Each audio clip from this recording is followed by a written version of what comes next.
my name is Andrea Morrison. Welcome to Plugged In. Thank you for letting us be a part of your day today. I am so excited about today's episode because we're celebrating women that are groundbreaking and changing industries through the work that they're doing, through the creativity and skill. In studio today, we're so lucky to have a local homegrown girl, Morgan Ryan, who got her start in this very studio. And we were actually co-op students around the same time together. And we're going to sit down with her, get to know her a little bit better. And I think you'll find her to be inspiring and all around fun to be with. So welcome, Morgan. Oh my goodness.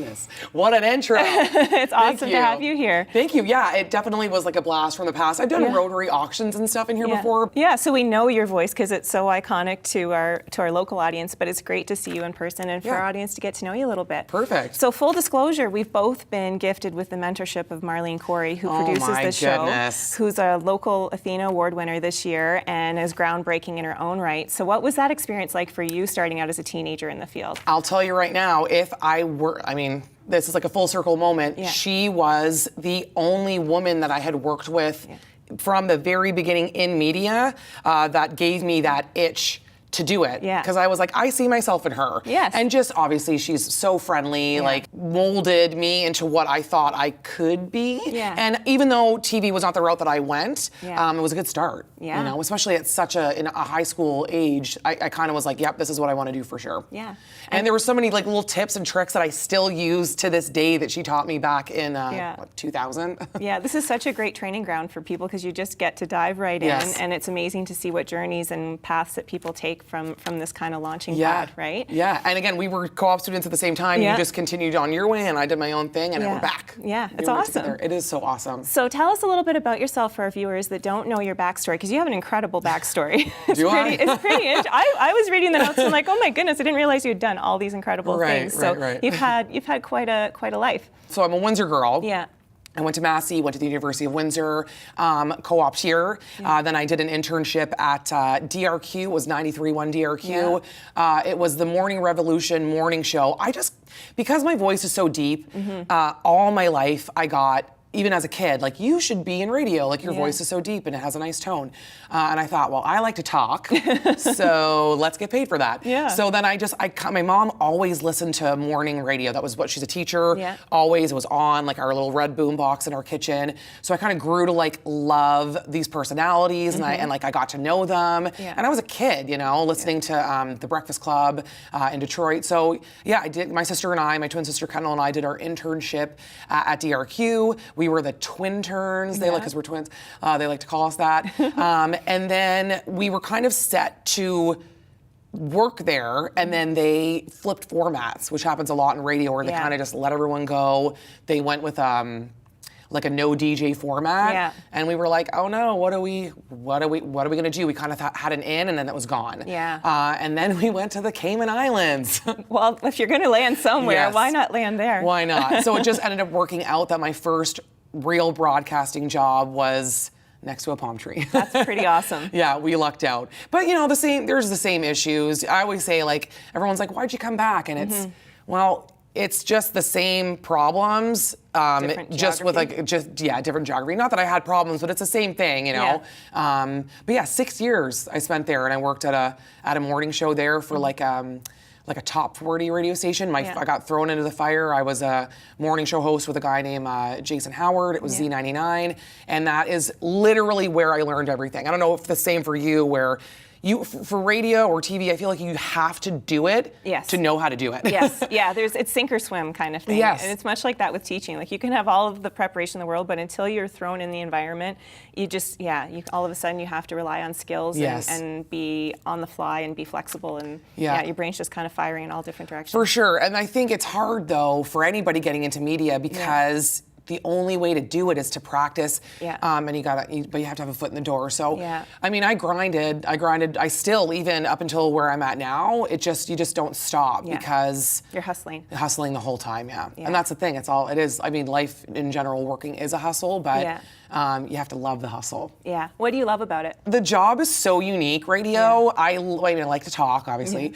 but just the platform is cool, because really, I wouldn't want to admit this to my boss, because like, that's not what you do. But on a daily basis, like, I'm finding the trending topics, so I'm looking at cool things. I'm talking about cool things. I'm meeting people in the community. I'm talking to celebrities. every day, besides waking up at 3 o'clock in the morning and hating that, that never gets easy. No. It actually gets worse as you get older. Yeah. But besides that, I wake up every day and I want to go to work. It's stimulating, right? Every day is different. Yeah, there's a lot, just like, and the giveaways and the listeners, that's another thing. Like we just had an event the other night at Caesars Windsor. We had like a pre-show booth and I couldn't move. Like it was for Justin Moore, and people come up and they put their name in the box and they win a seat upgrade. So everyone's coming to put their name in, but they're also coming, I can see them, they're like milling around because they know my voice, but they don't know necessarily if it's me or not. And so feeling like a real celebrity. Yeah. Hey, I'll take local celebrity. D-list is fine. I'll take it. Now, you've recently been to the CMA Awards. What was that experience like? Yes, I'll tell you. So I've never worked in a country format before January this past year. So my bosses believed in me. They wanted to make a change. They said, we would like the first female solo host to do a show on one of our Blackburn stations. We'll move you to country. Yeah. So I thought, that's groundbreaking. People may not fully appreciate that, to be the first female solo host. Yeah, it's hard to toot my own horn, but this is a big deal. For sure, it was. Yeah. But again, like I always have said, I'm like off topic here, but I've always said that for me being a female in the industry that I'm in radio, I've actually gotten most of my jobs because I was a female. I find that for me it was quite seamless to get a lot of the breaks that I did because I was a woman. Yeah. I don't know if a lot of people in the industry would say that too, but and with the CMA Awards and country music in general, women are fighting so hard right now for equality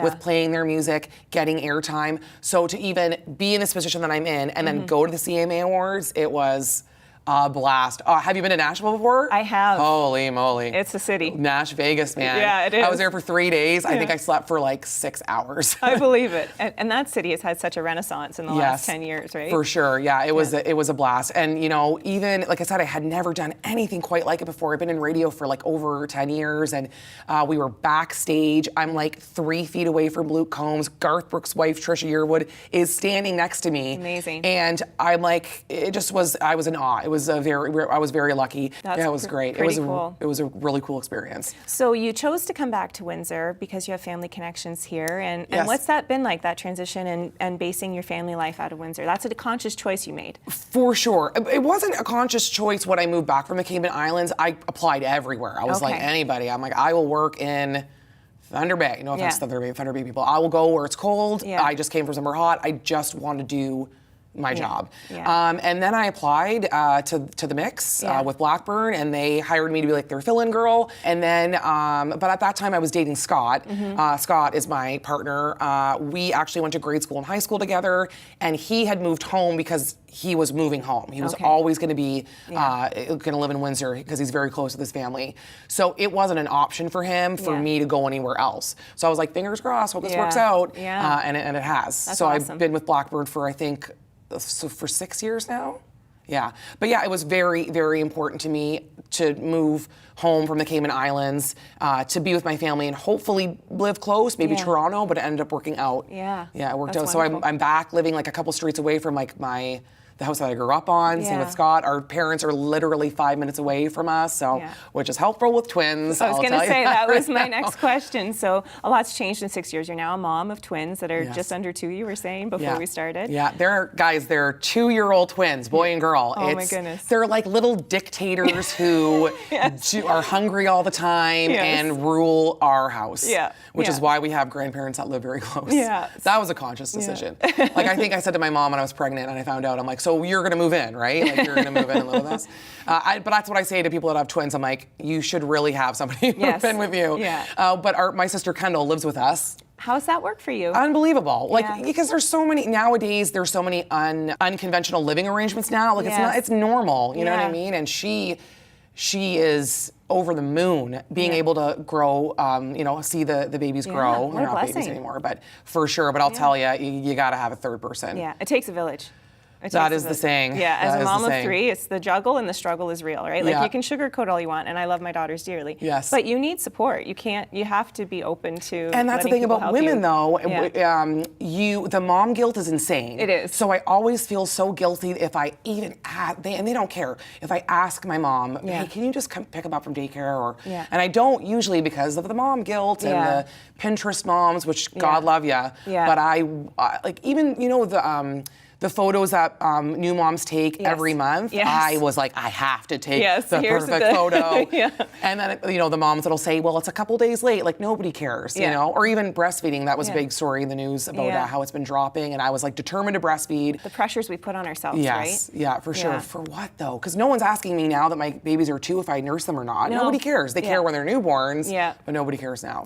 So how do you juggle it? How do you find you handle everything? Really amazing boyfriend, the support of my entire family. That was it. That's it, for sure. So your day-to-day life in studio, what's your team like at the station? So we have an amazing team, and we're a small, close-knit crew because we're a privatized radio station, so we're not a conglomerate. It's just bare bones, sort of like a mom and pop kind of style of work, but we have our marketing team who are unbelievable, and then we have the sales team, and then I have, my boss, my PD, and then our other on-air personality, but it's just like a well-oiled machine, Like we were all at an event the other day together, and sometimes we don't even talk, we're just, I'm doing social media, this person's interviewing somebody, but a lot of the show itself, it's just me in the studio. I'm the one that's editing everything. Of course, if I need anything, we've got our producers, creative team. Again, Cordell, my boss. If I need a funny voice or something, he's on it. He produces. That guy. He's got a crazy, his work ethic is insane. But it's nice because I'll take a cue from him. But it's really we're a very small team, very small team, but we do it. That's awesome. We do it, and a lot of my marketing team is 2 girls, Candace and Kelsey, and they just they hustle, they kill it, and again it's contagious, right? If everyone's pulling their weight and collaborating, and then you feed off each other's energy. How do you prep for your show? What's that look like? Oh my God. I prep all day, every day. Ask anybody in radio, you don't stop prepping. I'm on my phone. There's no off button. There isn't because I just want a good show. So I'm prepping all day. So it'll be like I work till about noon, and then now you start at 3 a.m. Your day starts at 3 a.m. Full disclosure, right? Yes, 3 a.m. out the door, out the door in the studio, getting the show ready, doing the show, the after stuff of gathering audio, whatever. But then I have to go to an event, go do a delivery for our office country crew, go to a school, do a pizza delivery for the class of the week. And I do laundry or whatever, if, I got a couple hours in between if they're with the parents, grandparents or daycare. And then it's, the dinner, the playing, because I haven't seen them all day. And then when they go down, which takes forever. Oh my! And they share rooms, so they play. And anyways, so by 8:30, I'm sitting back on my computer, show prepping, just because news changes. I want to be on top of everything. And then I'm in bed by honestly 10. So you're going on 4 or 5 hours sleep on the daily. Yep. Wow. And I did that before I had twins, so I was totally ready. I was ready for newborn twins because I wasn't really sleeping. So wow. Yeah, so I always say I operate on fumes. You give a lot of your time to hosting community events and charities. Why do you carve out time for that? Well, because I find that sometimes it's hard to open your wallet at the grocery store when they ask you, do you want to donate to this charity? Or there's just so many charities to donate physical money to.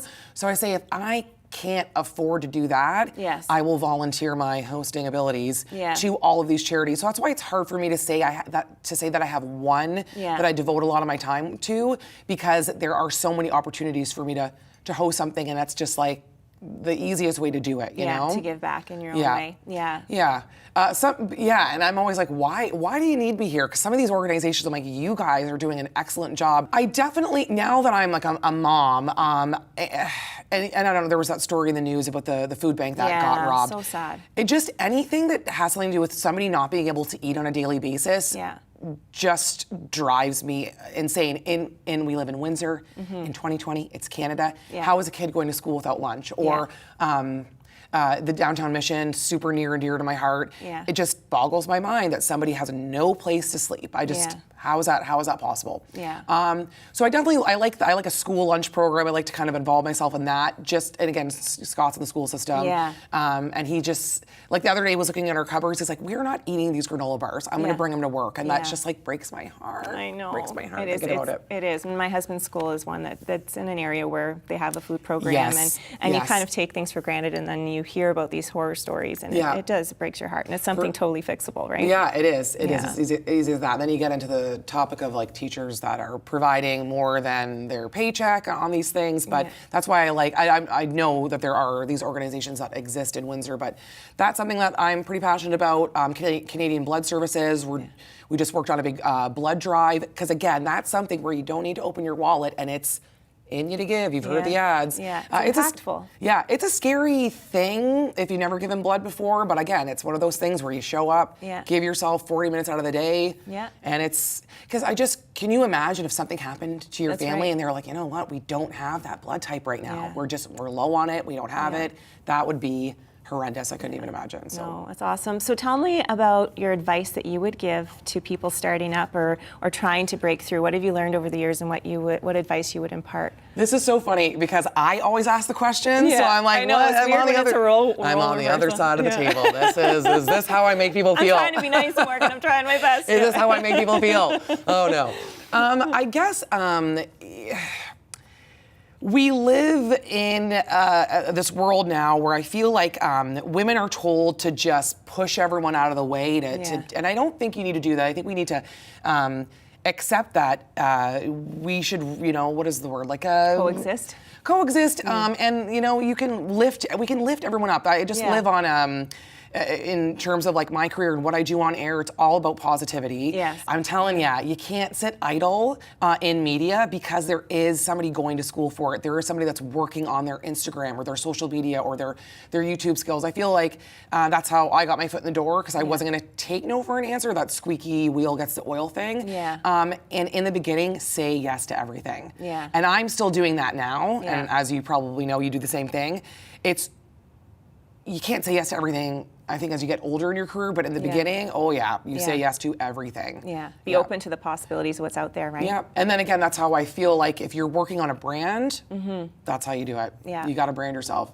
If you get invited to do Plugged In, you say yes, you do it. You say, did Marlene ask you to do something, you do it. Yeah, well, nobody says no to Marlene. No, you don't, you really don't. It's awesome though to see that you're building this wonderful footprint in our community, and that it's based in positivity, that you're leading it with that kind of lens. I think it's awesome. And the Windsor, Essex, that broad spectrum, I'm so happy to be a hometown girl. Yeah. Because it's easy to, like, if I have to do an interview with somebody, likely I know them through somebody. Right. Like, we had a record exec come down for a concert, and he's like, oh, my cousin, he knows Jeff, and I golf with him, and I'm like, he's like one of my really good friends. But that's what I love. It's the authenticity. I'm not faking it, you know.